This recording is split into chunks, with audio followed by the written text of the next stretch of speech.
Okay, now we're going to go into Genesis and identify the lost tribes or sheep of Israel. Who are they? We're going into the beginning. Let's go to Genesis 49 and 1. Genesis 49 and 1. And Jacob called unto his sons, and said, Gather yourselves together, that I may tell you that which shall befall you in the last days. He says, come on, gather together at my bed. Jacob is the father of the Israelites. His name was turned to Israel when he wrestled with an angel. So, in old times, or in biblical times, before the father dies, he hands down the blessing and the future of what will befall the children. So he called his children together before he passed and says, come, my sons, I will show you what will befall you in the last days. Now we're in the last days. So he was not talking about those children per se, but the seed of his children. What would be the condition of your children in the last days? This is how we can identify who the lost sheep are according to bloodline. Read.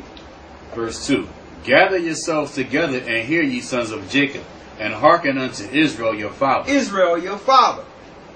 Who are the children of Israel? Read. Reuben, thou art my firstborn. Reuben was the firstborn. Now usually the firstborn inherits, or he's the heir or the heir of the father. He inherits all the blessings. But what happened to Reuben? Read. Reuben, thou art my firstborn, my might, and the beginning of my strength, the excellency of dignity and the excellency of power. The excellency of dignity and the excellency of power. Read. Unstable as water, thou shalt not excel, because thou wentest up to thy father's bed, then defoulest thou it. He went up to my couch. He slept with his father's maid, Bilhah. And because of that, he lost the promise of the firstborn. But he still had excellency and dignity. When you go into this book, I have a book here that you cannot get because it's out of print now, by Ronald Sanders, called Lost Tribes in the Promised Lands. It lets you know when the Spaniards and some of the Jewish, came over to the Americas when the Indians were here, that Reuben in Florida identified themselves as the tribe of Reuben.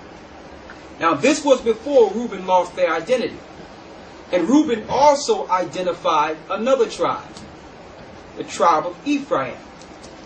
I'm going to read a passage out of here, the lost tribes in the promised land. And this guy, Ronald Sanders, he actually went into the study trying to debunk the fact that the Indians here in the Americas, he was trying to debunk the fact that they are Israel. He tried to prove that they weren't Israelites.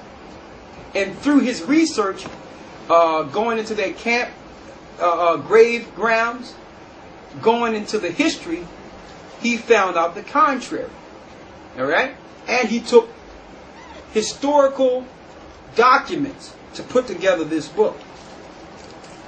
There's a passage when Montesinos came over here to the Americas, and I'm going to read it. It says, those Indians, he told himself, they are Hebrews. Pondering this thought incredulously, and yet with growing conviction, he resolved that if he ever was released, he would seek out the Indian Francisco and try to learn the truth. So Montesinos was arrested, and he found out that, listen, these guys may be the Israelites. So when I get loose, I'm going to figure this story out.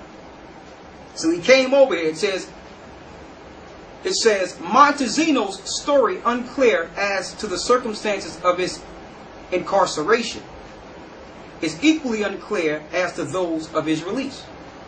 But released he was, and he immediately went to Francisco. Now, Francisco was an Indian, revealing himself as a Jew.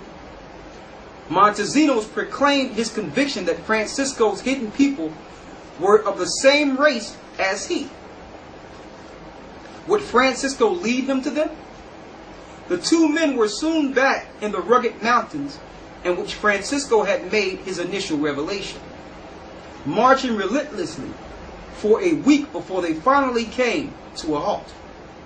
It was a Saturday. That's the Sabbath. Montesinos makes a point of telling us. And they had come to a river larger than the Duero. And there are echoes of the Sabbatean and all of this. Here, Francisco announced, is where your brothers will be seen.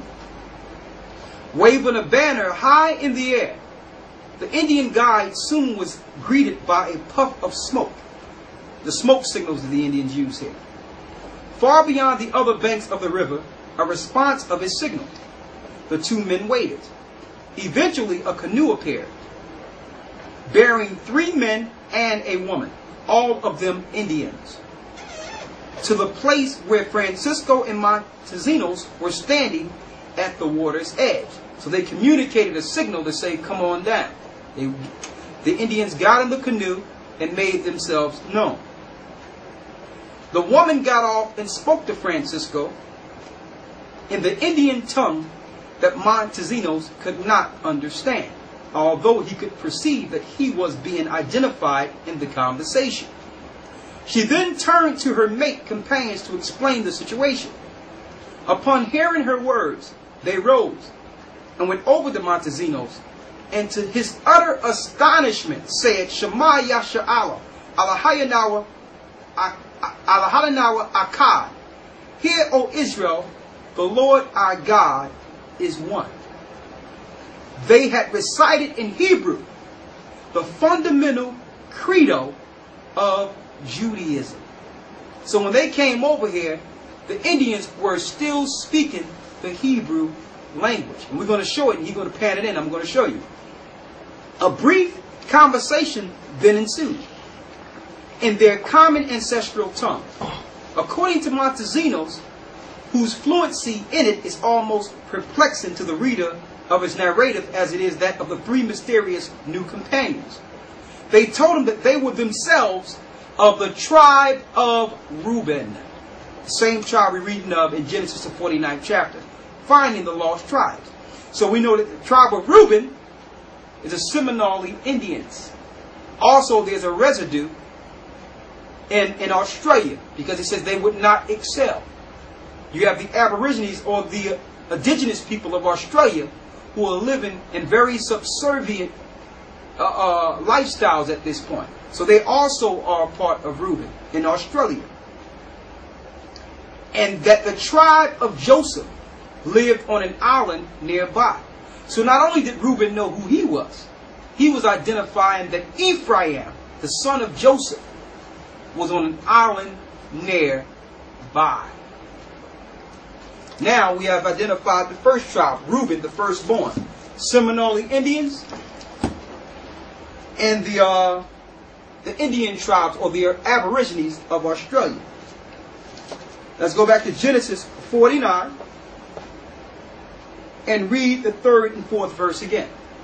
Reuben, thou art my firstborn, my might and the beginning of my strength, the excellency of dignity and the excellency of power, unstable as water. And it says the excellency of my power. They're the only Indian tribes that didn't make a peace treaty with the Europeans that came over here, because they had too much dignity to sign a peace treaty. And mind you, every peace treaty the Indians signed anyway was broken. So they had enough dignity to say, listen, I'm not signing no peace treaty. They're unstable as water. Read on. Thou shalt not excel, because thou wentest up to thy father's bed. So Reuben would never come to